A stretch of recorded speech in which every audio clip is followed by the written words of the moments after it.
Netflix has not yet confirmed a second season of Obliterated, despite the show's success.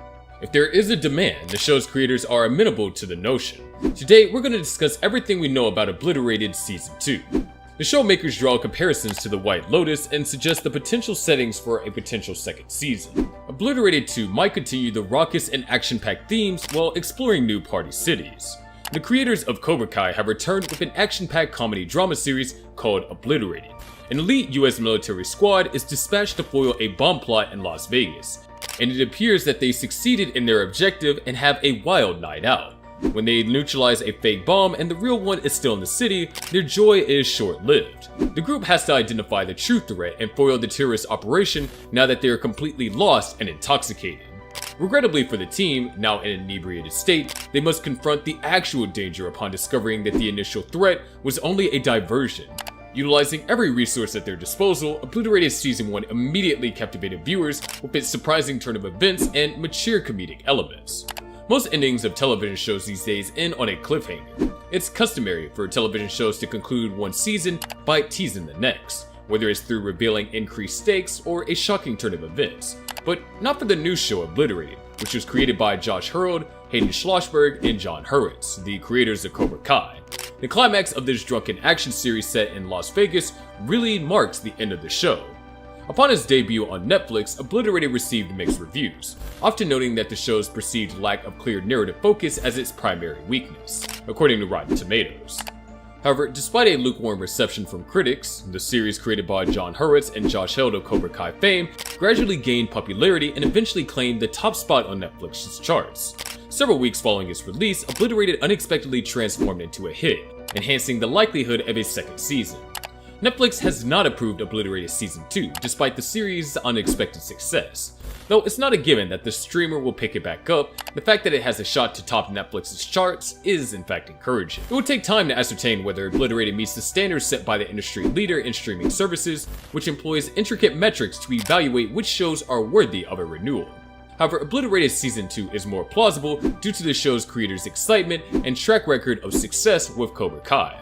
On the day Season 1 debuted on Netflix, the creators of the show, John Hurwitz, Josh Herold, and Hayden Schlossberg, shared their thoughts on the potential for a second season of Obliterated.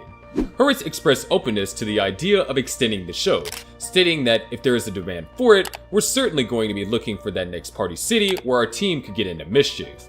Hurwitz's response is typical for a showrunner at the early stages of a project when gauging interest and exploring the possibility of future seasons. Interestingly, the creator drew parallels between their recent series and HBO's highly successful comedy drama, The White Lotus, known for utilizing various picturesque settings for its comedic melodrama.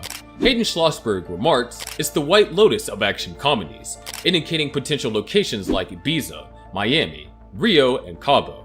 While it remains uncertain if these comments were intended as jests, the show's newfound popularity suggests that the creators' casual speculation may now carry more weight. Based on what Schlossberg, Herold, and Hurwitz have said, Obliterated seems like the kind of series that might go in a lot of different directions. Season 1 revolves so much around Las Vegas, and it appeared that the revelry is what kept everything together. Thus, it is possible that in Obliterated Season 2, the group may travel to another infamous party city to have a wild time while still rescuing the globe. If done well, Season 2 might be even more action-packed while maintaining the same raunchiness as Season 1. If a second season is approved, with the premise of the team getting wasted before they have to save the city from impending destruction, they could stay in Las Vegas or go to another American city with a reputation for wild parties, like New Orleans for Mardi Gras, Miami Beach, or even New York City itself. As an alternative, the group might be dispatched on a mission abroad and wind up in the middle of Bangkok, Thailand, Prague, Czech Republic, Rio de Janeiro, Brazil, or Melbourne, Australia. With their hot shower, McKnight and Winters brought the season to a close. But is there hope for the couple's future together? If the show has more than one season, we predict that the will they won't they cliche will come up again for the two.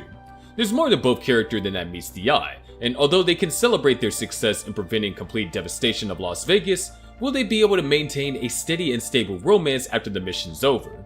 Well, for the time being, no. As the tech team's expert, Maya possesses limited combat experience, and her lack of skills nearly led to her demise when she was shot by the Russians. However, she miraculously survived, and if their next mission takes them beyond the United States, there may be an opportunity for Maya to develop her combat abilities. Regarding infatuation with McKnight, witnessing him and Winters in intimate situations likely signals the end of her crush. Trunk contemplated leaving the US Armed Forces to join Lady Gaga's security team, but decided against it. When faced with the challenging situations in the future, it's anticipated that Trunk may regret not opting for Gaga's security team. Despite uncertainties about the team's future, it's expected that Trunk will remain loyal to his best friend McKnight, ensuring that they're well prepared for the upcoming mission. At the conclusion of the first season, Gomez is in a phase of self-reflection, grappling with remorse for disrupting the engagement between Sarah and Billy. In the upcoming season, there's a possibility of genuine romantic interest for Gomez, who might seek a more stable relationship rather than spontaneous encounters. Paul embarked on an unconventional journey courtesy of Haggerty's potent drug-infused guacamole. Given his newfound priorities, particularly focused on his family, especially his daughter, whom he missed witnessing growing up due to his job, Paul might be among the team members least inclined to return. However, it wouldn't be surprising if Paul ends up rejoining the team coincidentally, perhaps while being in the same city during one of their missions. Haggerty, on the other hand, will be present anywhere there is drugs, booze, and the exhilarating rush of disarming explosives. And last, Lana poses a threat. Though she was taken into custody, when has an angry and dangerous Russian ever been prevented from escaping? We fear Lana would, instead of destroying cities, set out to ruin the lives of the crew because they contributed to her brother's demise. In the concluding action sequence of the 8-episode series, the entire team collaborates to thwart Anastasia Kozlov and reclaim control of the dangerous nuclear device, threatening to devastate Sin City within minutes. Despite Maya's unsuccessful attempt to locate Haggerty, it seems Young might have to make a significant sacrifice, potentially flying away with the nuke to a remote location to safeguard the city, including his daughter. However, Anastasia has one final trick up her sleeve. She had taken precautions in advance to prevent stopping the nuke, even if she desired to. She had already moved the actual nuke elsewhere, en route to the Citadel. Fortunately, through the ingenuity of Ava and the technical skills of Maya, they swiftly identified the nuke's location, concealed inside a slot machine at the Plaza Hotel. Maya employs a series of technical maneuvers to pinpoint the final location of the nuclear device, prompting Young to prepare to transport it to a remote location. As Young bids farewell to his amazed teammates who admire his courage, Haggerty finally appears after spending an entire day wandering the city streets. To everyone's relief, Haggerty's new wife is also present, singing Michael Bublé to inspire her husband and help him focus. Once the melody takes hold, Haggerty efficiently defuses the bomb without much delay. In the conclusion of Obliterated, Ava Winters and her elite squad successfully eliminate the most significant threat on American soil, navigating a night filled with adventures and uncertainties. The series concludes with the team picking up their interrupted celebration. Ava and McKnight solidify their relationship, overcoming various challenges throughout the 8 episodes. Obliterated wraps up on a positive note for the team, which has faced numerous trials together. Fortunately, it appears that they have all regained composure, partying responsibly this time. Hopefully. Nevertheless, they must remain vigilant, as duty may beckon them back into action at any moment. And that's about all for today's video. If you like this video, then don't forget to like and subscribe to our channel. Also press the bell icon to get notified of our upcoming videos. Let us know your opinions in the comments section below.